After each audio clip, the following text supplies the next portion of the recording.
C'est parti. Donc, on est sur les utilisateurs, rôles, privilèges et profils. La première question, qui est une question de quiz. Je suis le mécanisme qui assure l'identité d'un utilisateur. Qui suis-je? L'identification, l'autorisation, le chiffrage ou l'authentification. Mécanisme qui assure l'identité d'un utilisateur. C'est bon? En fait, authentification, c'est le premier processus. Excellent. Eh bien, bravo, la panthère amicale. Vrai ou faux? Il n'y a plus de musique, monsieur? Dans un... Ah! Bouge pas, je vais vous mettre la petite musique. Tiens. Dans un contexte de BD Oracle, utilisateur et schéma sont des synonymes. Est-ce que c'est vrai ou c'est faux? On vient habitué d'entendre la petite musique. Eh bien, c'est vrai. Un schéma, c'est le conteneur où on met les objets. Puis un utilisateur, ça slog. Mais quand tu es utilisateur, tu as un schéma qui porte ton nom. Et si tu es un schéma, tu as aussi un utilisateur qui porte ton nom. Donc, dans le contexte d'une BD Oracle, c'est la même chose. Et c'est maintenant l'aigle créatif qui a pris les devants. 3, 2, 1, nous sommes partis pour la prochaine question. Choix multiples, plusieurs choix. Il existe 2 niveaux de privilèges. Quels sont-ils? Des privilèges objets, des privilèges utilisateurs, privilèges de table et privilèges système.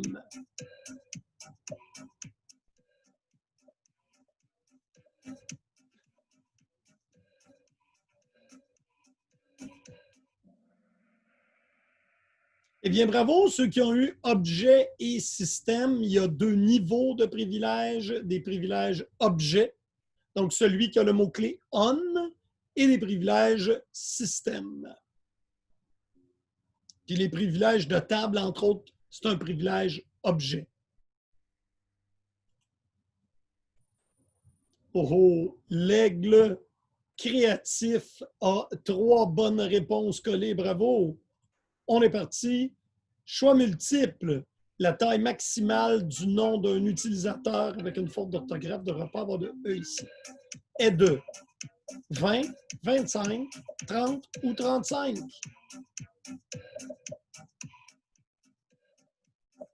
Alors, c'est la même chose pour tous les noms d'objets Oracle. Eh bien, c'est 30 la grandeur maximum d'un nom d'objet Oracle. C'était pas mal une courbe de distribution normale. Oh, le faucon qui n'a pas peur a maintenant 4 bonnes réponses collées. Choix multiple. Quel symbole n'est pas utilisé dans un nom d'utilisateur Oracle et pas plus dans le nom d'une table? Donc, est-ce que c'est un commercial, sous-tiret, dollar ou dièse, qui n'est pas accepté?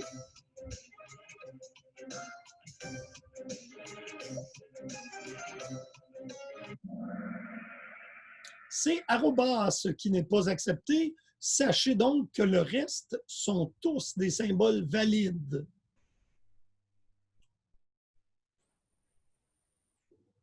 Oh, c'est parti. Choix multiple. Le processus qui consiste à s'assurer qu'un utilisateur peut effectuer une action.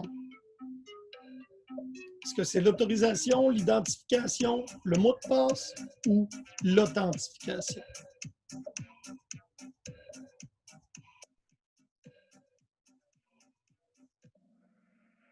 Bravo, c'est l'autorisation.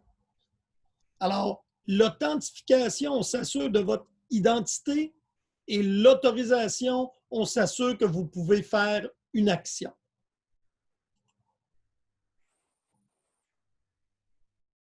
Six bonnes réponses pour l'aigle créatif. Choix multiple. La commande qui permet de modifier un mot de passe est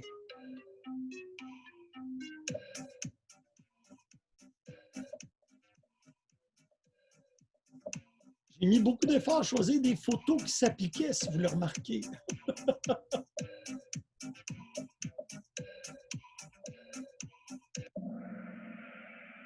C'est effectivement Alter User. Toto, c'était le nom d'un nom d'utilisateur. C'est Identified by et le mot de passe, by aurait pu être écrit en majuscule ici. 3-2-1 pour la prochaine. Les résultats. L'aigle créatif est en feu à 7000 points et 7 bonnes réponses. Vrai ou faux? Avant de se connecter, un utilisateur doit posséder le privilège qui s'appelle connexion.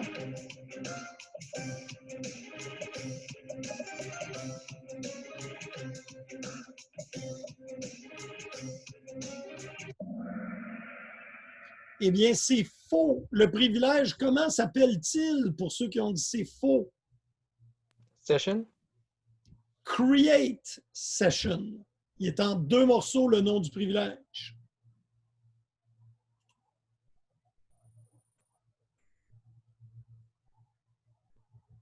Alors, le faucon sans peur fait maintenant un comeback.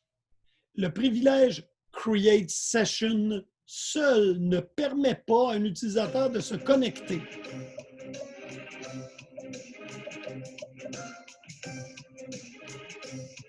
Lisez la question comme il faut, elle est tricky.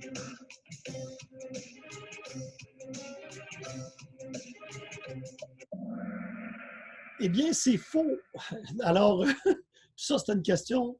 Le privilège Create Session, si tu le donnes tout seul, tu peux te connecter à BD. C'est la seule chose que tu vas pouvoir faire, par exemple. Donc, Create Session, te connecte à la BD. La réponse, c'est oui. Même si tu le donnes tout seul, tu peux te connecter, mais tu ne peux pas créer de table, ça va être select.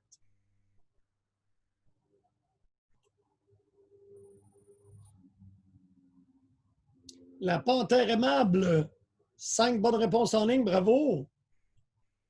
Vrai ou faux? Si un utilisateur n'a pas reçu le privilège avec with admin option, cet utilisateur ne peut pas assigner ce privilège à quelqu'un d'autre. Je répète, un utilisateur n'a pas reçu with admin option, il ne peut pas le donner à quelqu'un d'autre. C'est effectivement vrai. La panthère aimable, 6 bonnes réponses. Chapeau, vrai ou faux? Un utilisateur possède automatiquement tous les privilèges sur un objet qui lui appartient. Autrement dit, c'est lui qui l'a créé.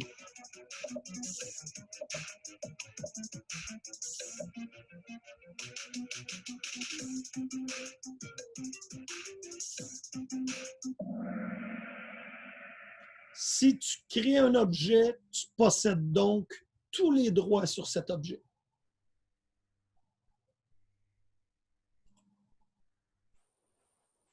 Oh oh! L'abeille amazonienne fait une montée spectaculaire. 6 bonnes réponses. Vrai ou faux? Le privilège Create Table est un privilège système.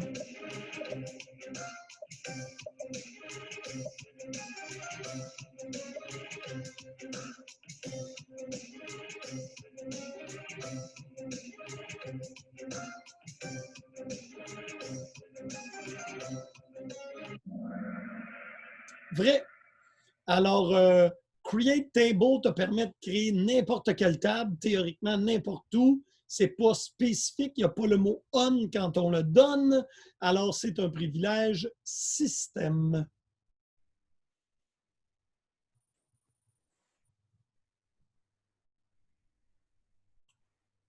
Vrai ou faux? Grant et revoke, respectivement, sont les commandes pour donner et retirer un privilège. Grant, revoke, pour donner, retirer un privilège, vrai ou faux? C'est effectivement vrai. Grant, donner privilège, revoke, les enlève.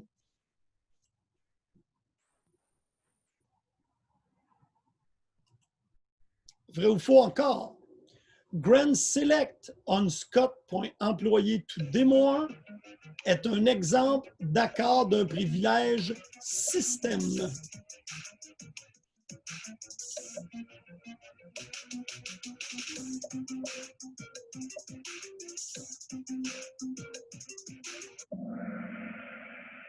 Lorsque vous voyez le mot-clé on, grant select on un objet, automatiquement dans votre tête, privilège d'objet.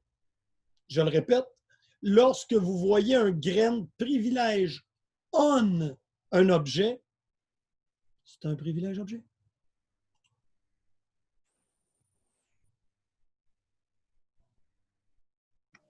Monsieur, lorsqu'on voit un privilège grant on, c'est un privilège objet? C'est un privilège objet, oui. Parfait. Maintenant, vrai ou faux, grant all on M to x, y, z est équivalent à grant select, insert, update, delete on M to x, y, z.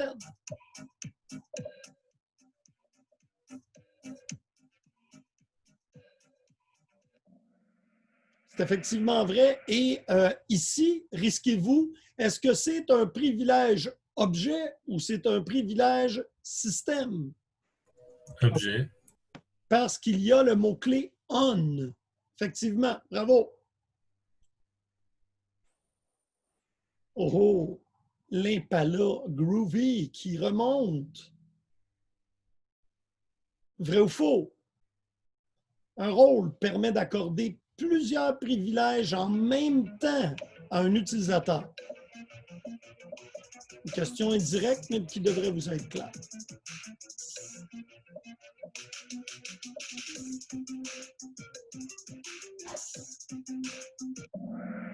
C'est effectivement vrai.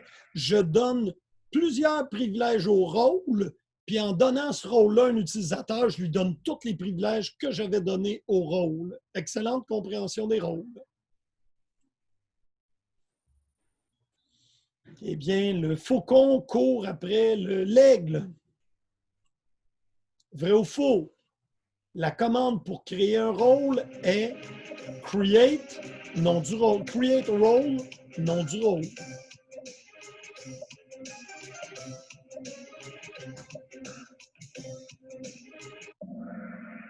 Effectivement, c'est create role et son nom. Oh, le faucon fait sa remontée. 8 bonnes réponses en ligne. Félicitations, le faucon. Vrai ou faux? Encore. Grant privilège 1, 2, 3, tout x, y, z. X, Y, Z peut être un rôle ou un utilisateur. Vrai ou faux? Donc, grant privilège tout x, y, z. Le x, y, z dans la phrase ici peut être un rôle ou un utilisateur. Ah! Eh bien, c'est important de comprendre qu'un privilège, tout le monde a compris qu'on peut le donner à un utilisateur. Mais pour utiliser les rôles, il faut que tu donnes des privilèges à tes rôles. Donc, tu vas faire grand privilège à tes rôles, puis après ça, tu vas prendre ce rôle-là, puis tu vas le granter à un utilisateur.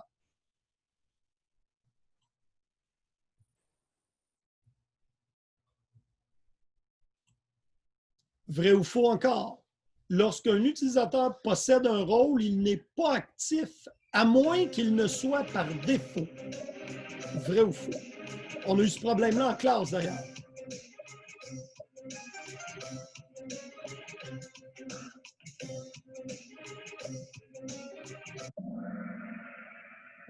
Eh bien, c'est vrai. On a vu qu'on a fait des grants de privilèges, puis on ne comprenait pas pourquoi on ne pouvait pas se servir des objets qu'on avait donnés au rôle qu'on a donné à l'utilisateur. C'est parce que quand tu donnes un rôle à l'utilisateur, il est inactif par défaut. Pour le rendre actif, puis là, c'est peut-être une question qui s'en vient, je ne sais pas. Restez là. Oh, et on a un Super Piranha en remontée spectaculaire à 13 000. Là. 9 bonnes réponses, Super Piranha. Vrai ou faux?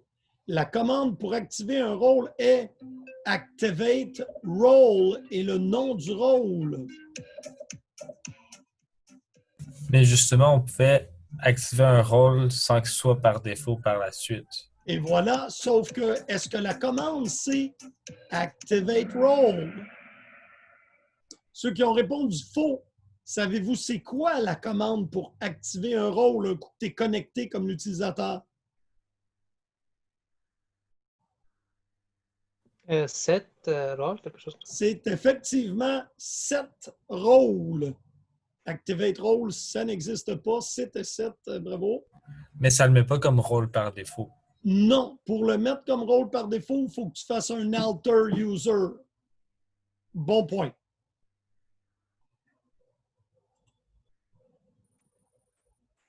Eh bien, l'Impala, une belle remontée. Te voilà pas en deuxième position. Et le Piranha violent avec 10 bonnes réponses de suite. Bravo. Choix multiples, plusieurs sélections. Les profils permettent de contrôler quoi? Les profils, à quoi ça sert? 2 bonnes réponses que vous avez le droit de choisir, seulement 2.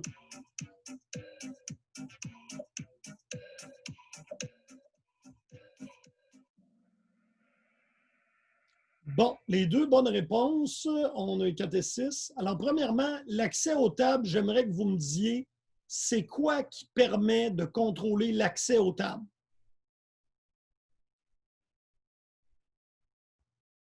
Les créateurs de la table.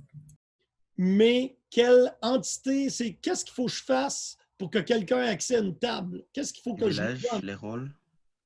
Des privilèges. Privilèges objets. Ça contrôle l'accès aux tables, c'est les privilèges objets.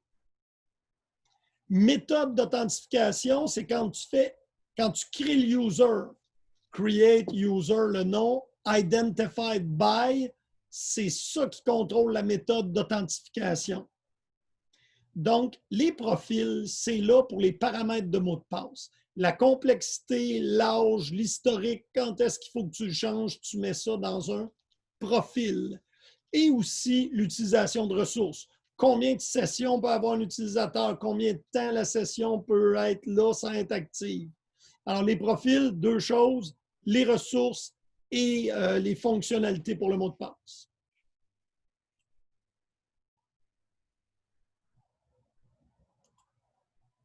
Pour terminer, un vrai ou faux, create profile, app user, limit session per user, unlimited. Après ça, connect time 45 minutes. C'est une commande de création de profil.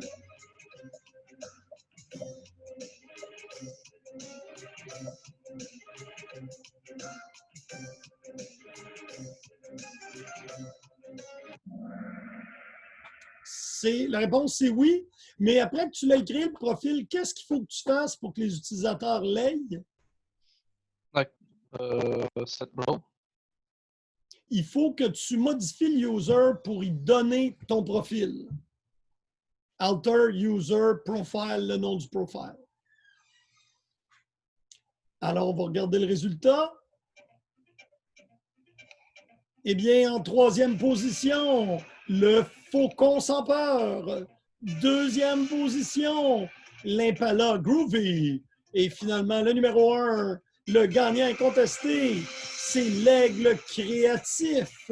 Félicitations, suivi du Super Piranha et de l'aimable Faucon, je crois. Ah, bravo! Somme toute, ça a bien été. Alors ici, je vois les questions qui ont été un petit peu plus difficiles.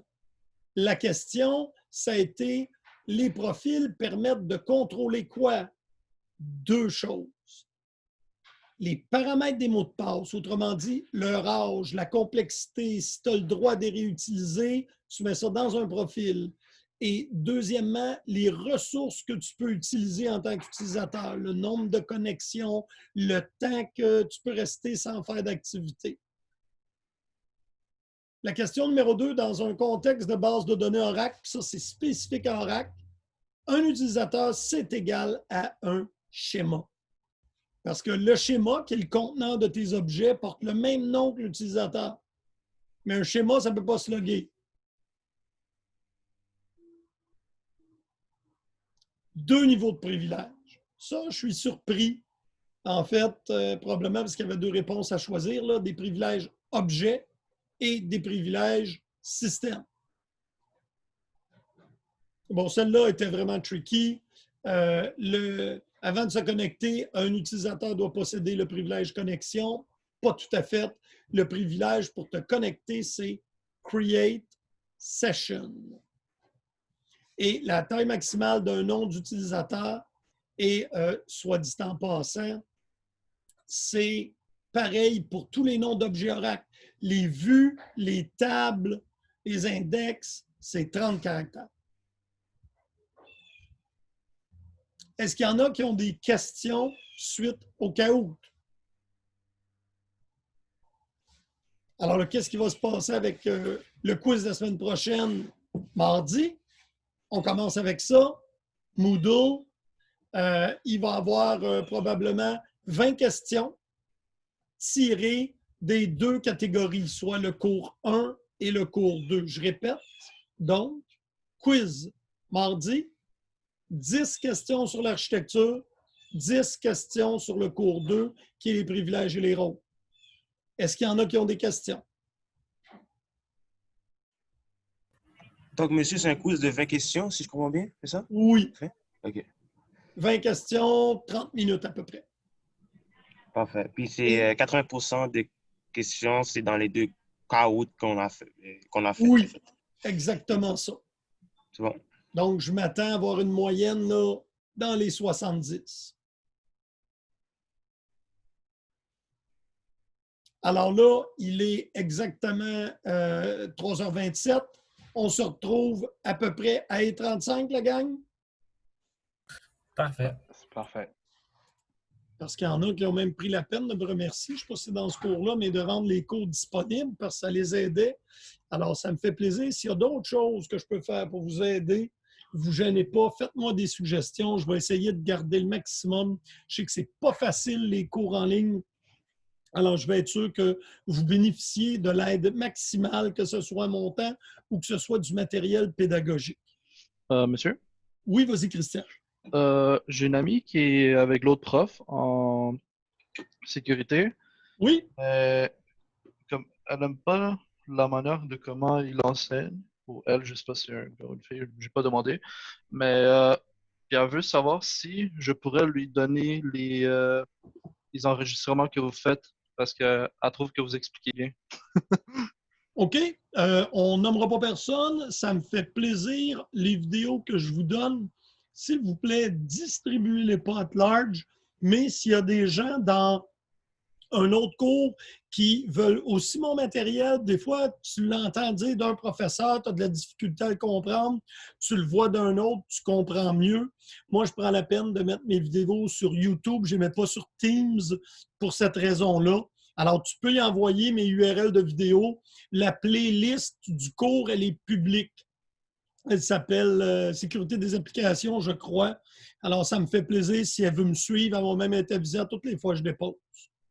OK, c'est bon. Merci beaucoup. Ça me fait plaisir. Encore une journée où je peux enseigner dehors, mais vous voyez, j'ai été obligé de m'équiper un peu mieux. C'est moins chaud aujourd'hui. Alors, c'est ça. C'est possible de mettre le PowerPoint sur Omnivox? Il devrait être là sur Léa dans semaine 4. Est-ce que je me trompe? Il n'est pas là. Non, semaine 3. Qu'est-ce que j'ai oublié encore? Bouge pas d'ici. Ah oui, si j'avais appuyé le bouton téléverser, je suis sûr que vous l'auriez eu. Mais je me garde comme ça des petites surprises pour savoir si vous suivez. OK, excusez-moi. Semaine 4, Oracle, nouveauté 12C. Ça vous convient, gang? Oui. Désolé pour le clic de souris que je n'ai pas effectué. Alors, OK. Alors, ce que je vous disais, c'est qu'il y avait eu un changement d'architecture important qui a été fait quand Oracle a introduit la version 12C et on va la voir séparément. On arrive. En fait, il y a 500 nouveautés, mais vraiment le truc le plus important, parce qu'Oracle font beaucoup de petites nouveautés, ils améliorent ci, ils améliorent ça. Bon, ça ne vaut pas la peine de s'arrêter beaucoup, mais il y a une chose très importante qui est l'architecture multilocataire, mais personne n'appelle ça comme ça, alors je vais utiliser la nomenclature anglophone, qui est l'architecture multi-tenant. mais ça veut dire plusieurs locataires. Puis par là, on entend, il aurait aussi pu appeler ça simplement l'architecture des bases de données enfichables. Enfichables comme dans tu peux les brancher. Alors, ce qui permet en fait d'avoir une instance, parce que vous avez appris qu'une instance de base de données, c'est l'ensemble des processus et des structures mémoire auxquelles on va raccorder les fichiers de la base de données. Avant, une instance pouvait servir une base de données. Maintenant, avec l'architecture multi-tenant, une instance peut servir plusieurs BD et c'est ça qu'Oracle se sert pour servir les bases de données dans le cloud.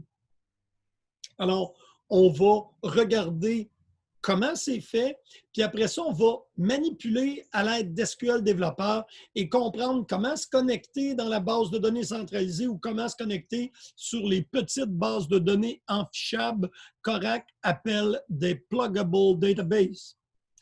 Soit dit en passant, vous utilisez un pluggable database depuis le début du cours. Le database s'appelle ORCL.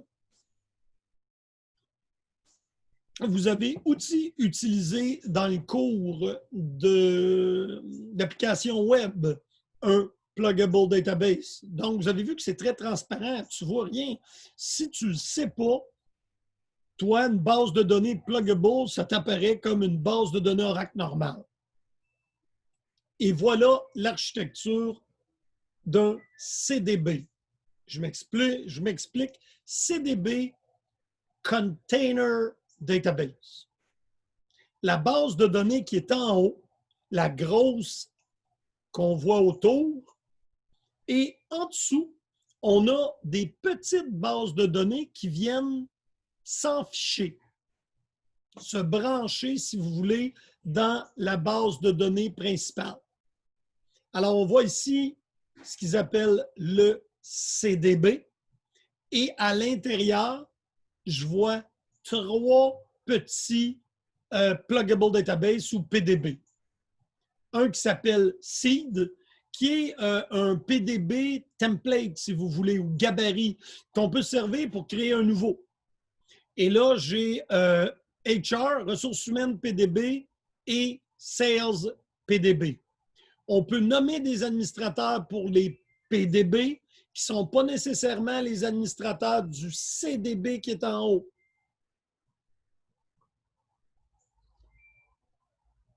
Et on voit qu'au niveau physique, mes data files ici, ils sont pour l'ensemble de la base de données. Alors, on va voir un peu comment ça se divise, là, mais les control files, les redo logs, l'archive, les flashbacks, ça, là, on en a un pour tout le CDB. Et les data files, eux, correspondent aux différents PDB, Pluggable Database. Alors, le premier bénéfice de cette architecture-là, c'est pour me permettre de ségréguer mes applications. Monsieur, la ségrégation, ce n'est pas nécessairement une bonne chose. Dans le cas d'un monde Oracle, la réponse, c'est oui. Parce que je vais être capable de complètement isoler dans une base de données certaines choses que je ne veux pas que d'autres utilisateurs voient. Puis je vais être capable d'arrêter des applications. Comme, mettons, mes ressources humaines. Pensez-vous que j'ai besoin d'avoir ça 24/7, ceux qui préparent la paye? Peut-être pas. Donc, je vais être capable d'arrêter mes ressources humaines, parce que vous voyez une base de données arrêtée, là, il n'y a pas de danger qu'elle se fasse hacker. Elle est éteinte. Alors, ça me permet d'avoir une base de données, plusieurs applications ségrégées. Et auparavant, quand tu voulais une BD Oracle séparée, il fallait que tu aies une instance séparée. Mais quand tu as 8 BD, là, bien souvent, tu te retrouvais avec 3 ou 4 instances Oracle, là, ton serveur il était écrasé. Fait que tu étais obligé d'avoir 3 ou 4 serveurs physiques. Donc, en ramenant tout ça dans un seul serveur et en dessous différents PDB, on peut converger plusieurs bases de données sur un seul serveur. Donc, c'est plus facile à administrer puisque toute la BD est backupée one shot. Si tu as 50 BD ou 20 BD, c'est 20 processus de backup. Donc, ça rend ça particulièrement pénible. Donc, il faut comprendre que l'architecture multilocataire ou comme Oracle l'a appelé multi-tenant, premier avantage, c'est la convergence des bases de données. Ça facilite l'admin et ça baisse les coûts. Et ici, on a avant, là, puis là, peut-être que je devrais vous le grossir un peu, c'est la partie gauche.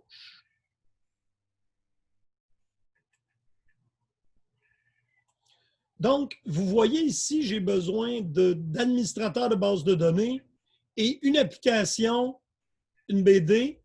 Donc, j'ai ça ici, ça là.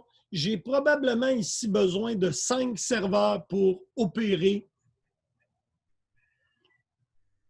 mes bases de données et il y a un mur entre chaque application. Tandis qu'avec l'architecture CDB, je peux venir enficher mes bases de données à l'intérieur d'une seule base de données, donc je réduis énormément mon nombre de serveurs. Et souvent, je peux nommer seulement un administrateur qui va s'occuper de plusieurs PDB. Si tu en as besoin, tu peux théoriquement aussi diviser la charge. Les PDB peuvent être vus complètement séparés. Mais comprenez que physiquement, là, un PDB, ça s'en fiche dans un CDB, mais je peux l'éteindre, le rallumer sans changer le reste de la base de données parce qu'aujourd'hui, on va apprendre à éteindre une base de données Oracle, la repartir, éteindre un PDB, le redémarrer. Donc, c'est ce qu'on avait avant. Là, je vous montre toujours l'avant-après. Donc, ma base de données ici, vous vous en souvenez, je vous ai dit, ce sont les processus et les structures mémoire et une base de données. Puis, je ne peux pas facilement, vous avez appris que dans une base de données Oracle, il y a une partie qui appartient à SYS ou système, si vous voulez, c'est les deux utilisateurs principaux. Système, lui, c'est le détenteur du dictionnaire de données. Vous savez, les tables DBA Users, V$ Database, qu'on a fait des requêtes souvent, ils appartiennent tous à système. Puis mon problème, c'est que cette base de données-là contient système et des table space pour d'autres, mais c'est comme tout pogné ensemble dans une seule base de données. C'est assez difficile de découpler les BD et l'espace qu'Oracle a besoin de travailler pour lui. Tandis que quand on arrive dans un CDB,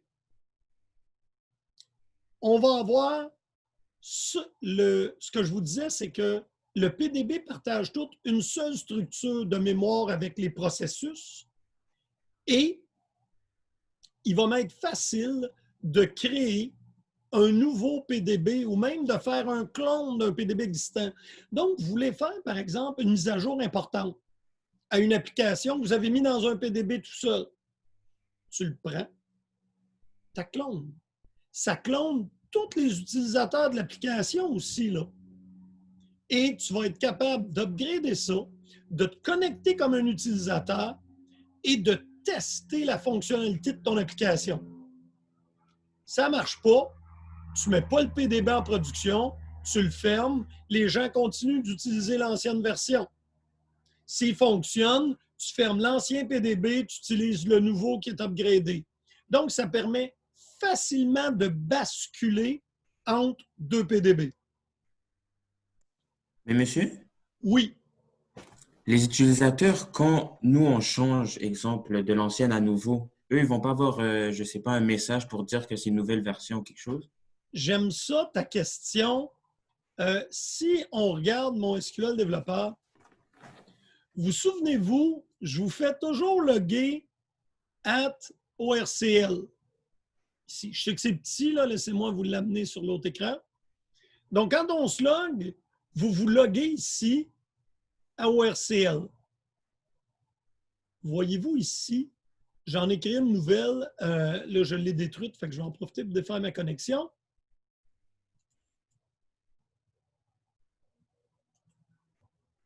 mais le petit bout au bout que vous rajoutez, là, je vous ai dit, le fameux ORCL là, que vous mettez dans le bas, c'est ça qui choisit dans quelle base de données tu te connectes. Alors, si je m'en viens ici,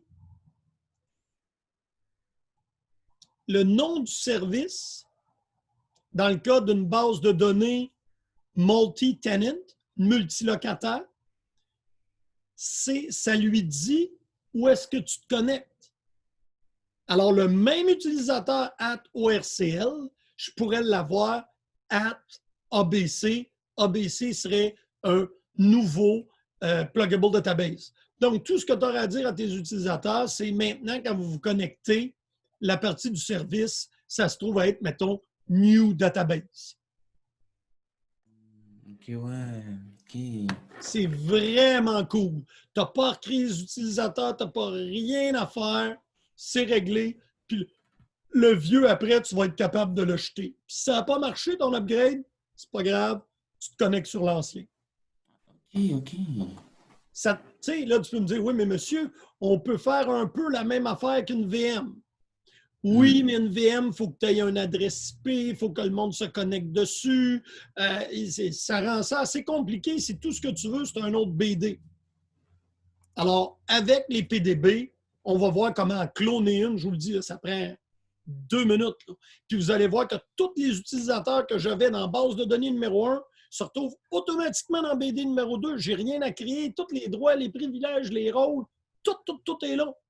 Parce qu'ils ont déplacé une partie du dictionnaire de données qui se trouvait dans le système. Ils l'ont déplacé dans le PDB, pardon. On va le voir tantôt. Donc, c'est vraiment plaisant. Alors donc, c'est quoi qu'on sauve, qu'on n'a pas à répliquer? C'est tout ça ici. Cette structure-là qui prend, dans le cas d'une BD Oracle, là, chez nous, on a des BD de production, c'est facilement là, 25 gigs de mémoire vive. Là. Fait que si j'ai 5 BD, là, ça me prend 128 gigs de mémoire vive. Je n'ai pas de système d'opération, j'ai rien, je n'ai pas de backup qui roule. Vous comprenez que ce n'est pas long quand je crée des structures mémoire pour une BD d'arriver au fond de la mémoire vive disponible sur les serveurs. Tandis que là, la structure mémoire et les processus sont partagés en toutes les instances.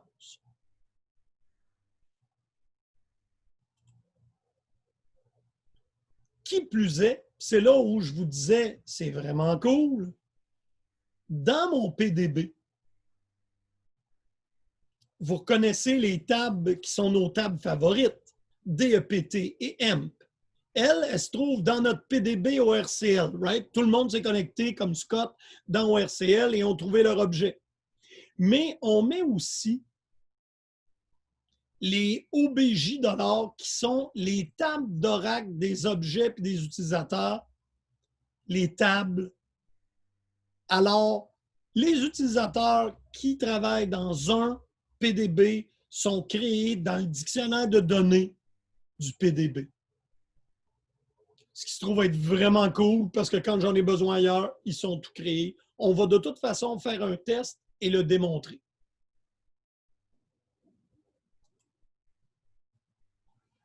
OK. Alors, vous voyez ici l'application principale. Moi, je trouve que le backup and recovery, du moins pour ce qui est des mises à jour, est nettement simplifié qu'un PDB, mais c'est ce qu'Oracle appelle un bénéfice secondaire. Le bénéfice principal, c'est de permettre de consolider plusieurs bases de données différentes sur un même serveur. Et qu'est-ce qui se trouve amélioré? Premièrement, on voit ici, là, c'est une prise d'écran, là, vous excuserez l'anglais, mais c'est le fun, on part du stockage qui est là en bas, le disque bleu. On a, mettons, un RAID qui est là. On a notre base de données qui est physique, qui est notre machine de base de données qui est le serveur. Au-dessus de ça, on a le système d'exploitation. Et là, on a un container database pour plusieurs PDB. Et on voit à droite ce qui est partagé. On a un seul System Global Area. Ça me permet de mettre les rustines, single patch level, d'appliquer les rustines au niveau du CDB. Puis je ne suis pas obligé de me taper individuellement les mises à jour des bases de données. Parce qu'à l'époque où on avait des bases de données séparées, ben, si je faisais une mise à jour de HR, puis je voulais que mes administrateurs de bases de données puissent travailler avec la même version, ben là, il fallait que je fasse une mise à jour de toutes les BD.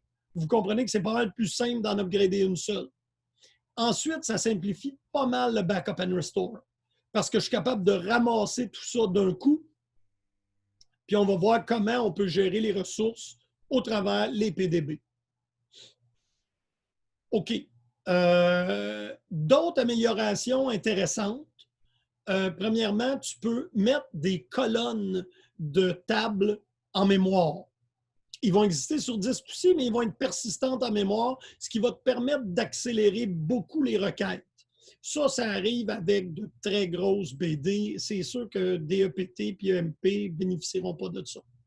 Mais pour ce qu'on appelle de l'aide à la décision, en anglais, Decision Support System, où souvent tu as des millions d'enregistrements, charger les index en mémoire accélère grandement l'accès à ce type d'application-là.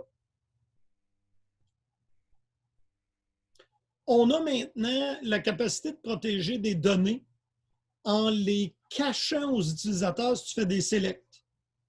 Toi, tu feras un select étoile from emp et avec la rédaction, si tu n'as pas le droit au nom des employés, les noms vont arriver avec des étoiles, un peu comme les mots de passe, si tu veux.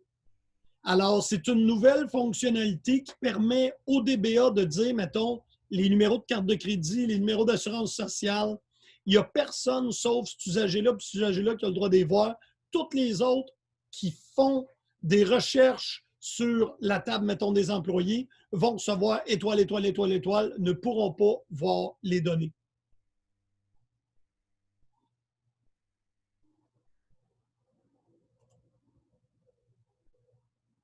Et vous voyez comment ça fonctionne. Donc, si je suis un utilisateur qui a les droits d'affichage, je peux voir, mettons, le numéro d'assurance sociale. Je suis autorisé, je le vois. Et ça, on a installé une politique de sécurité pour dire ces utilisateurs-là, ils ont le droit, les autres n'ont pas droit. Eh bien, automatiquement, quand les autres vont regarder cette colonne-là, ils vont recevoir XXX. Autrement dit, ils n'ont pas le droit de le voir. Et ça, tu n'as pas besoin de le gérer au niveau de l'application. Tu sais, le côté plaisant de travailler avec une BD Oracle, c'est si tu es capable de déposer plein de fonctionnalités que tes utilisateurs veulent directement dans BD, toi, tu n'as pas besoin de les programmer. Ils sont là, tu as juste besoin de faire des interfaces d'administration pour.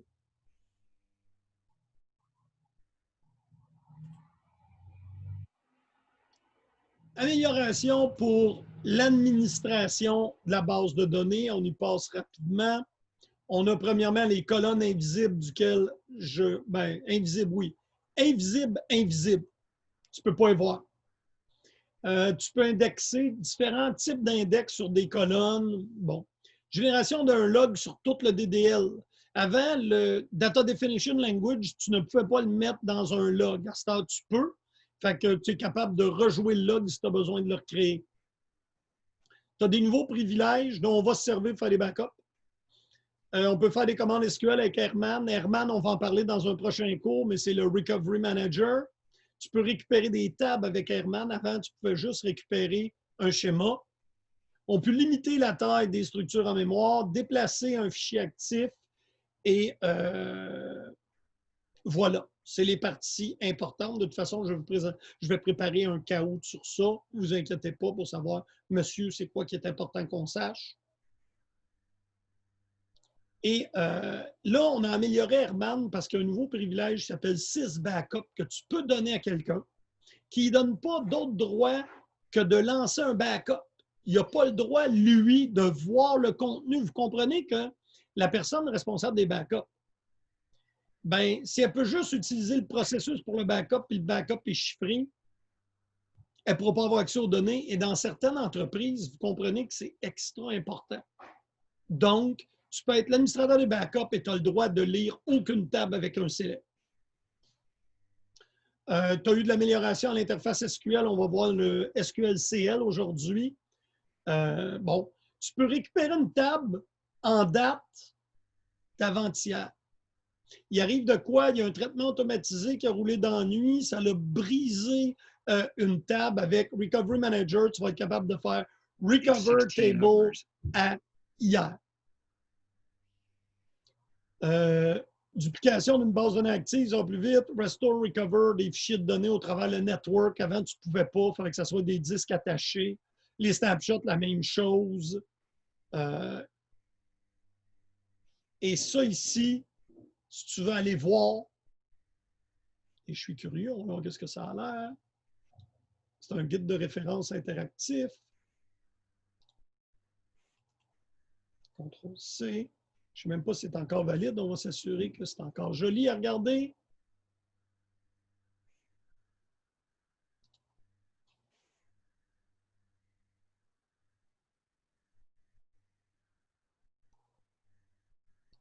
Alors, ici, tu veux voir les vues du dictionnaire de données. Ça ici, ce sont toutes des fonctionnalités, croyez-le ou pas, de la base de données Oracle.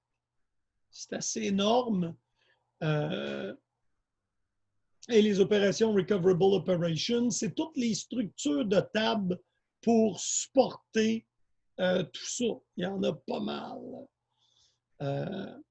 Les vues pour la performance, $Advisor, les vues d'architecture. Ça, c'est l'architecture de la base de données Oracle. C'est pas petit, hein? Ensuite, l'architecture. Oh, ça, c'est cute.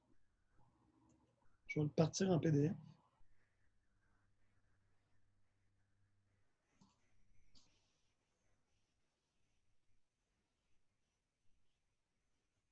Donc, tu as tes processus d'arrière-plan. Tu as après ça ce qui est considéré comme étant le Container Database. Puis à l'intérieur, tu as tes PDB. Et à l'intérieur du CDB, tu as tous les fichiers.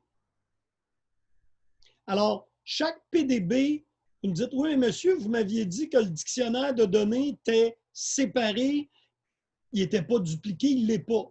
Système puis CESOX, qui sont les deux tablespaces de l'environnement d'Oracle, sont partitionnés. J'en ai un petit bout ici, puis j'en ai un petit bout là. Alors, ce petit URL-là nous donne de très jolies choses. Les background process, je vous en avais parlé, puis là, vous les voyez tous. Si tu fais un PS, là, et tu regardes quels sont les processus, tu peux t'en venir ici puis regarder tous les processus qui roulent. On devrait avoir notre log writer. Oh non, ça, c'est pour l'automatic storage.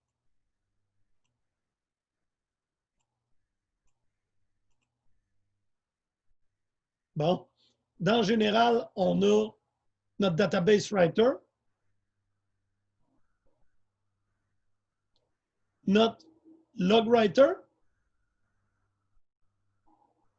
Alors, ils sont tous là. Vous pouvez voir qu'il y en a énormément. Et ce n'est pas tous les processus qui sont partis par défaut.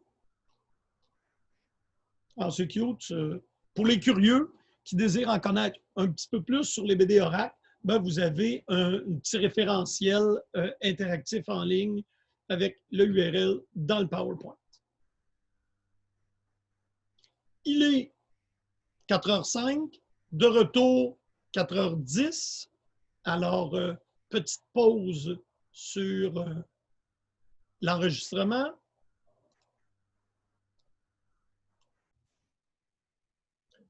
Alors ici, ce qu'on a, c'est une diapo sur la création d'un nouveau PDB.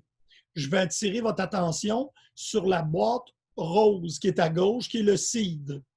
Donc, la structure qui est autour, c'est notre Container Database. Et là, ce qu'on roule, ce qu'on peut s'imaginer qu'un utilisateur roule, c'est ce qui va créer les PDB 1 et 2 qu'on voit là.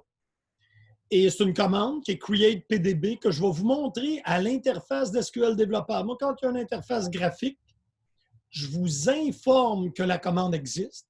Vous êtes tous des grands garçons, des grandes filles. Si tu sais que ça existe, que tu peux le faire à la ligne de commande, il n'y a pas de problème. Si tu as besoin de faire un script, tu le fais en ligne de commande. Mais moi, je vais vous montrer l'interface pour faire l'administration et la création d'un BDB à partir de right-click. Alors, quand je lance le processus de création d'un nouveau PDB, Oracle va aller prendre la petite boîte rose là, qui est notre PDB gabarit ou template et va créer le PDB1 et le PDB2. À partir de là, je vais être capable de les ouvrir, mes PDB, et de m'en servir.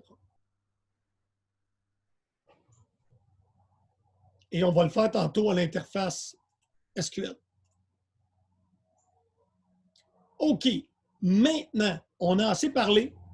On va maintenant se connecter au Container Database. Là, ce que je vous ai dit, c'est que depuis le début, vous avez travaillé avec un pluggable database. Et là, moi, je mets toujours devant. Ça, c'est le nom de la connexion. Moi, je mets, vous savez, je mets VM dedans. OK? Alors, je vais vous demander de prendre votre SQL développeur et de créer la connexion VM-SYS en copiant le SYS que vous avez déjà. Là, pour vous le rappeler, on peut s'en venir ici, faire Properties, et là, vous changez @ORCL pour mettre @ORCL CDB, comme il est écrit ici. Et tout ce que vous changez, c'est le nom de service. ORCL CDB. Prenez votre temps, allez-y, je réponds aux questions. On va se connecter par la suite.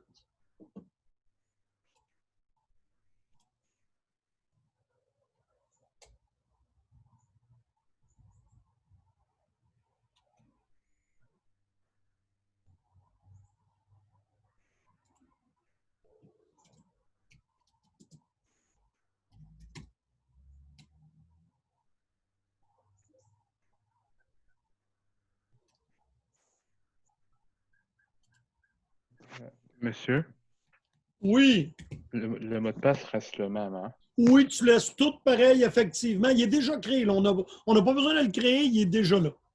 OK, c'est bon, merci.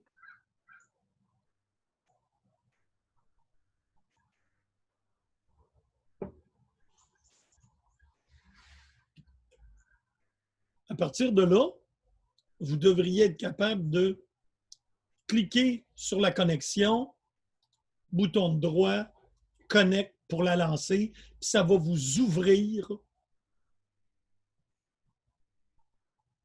un SYS@ORCL CDB.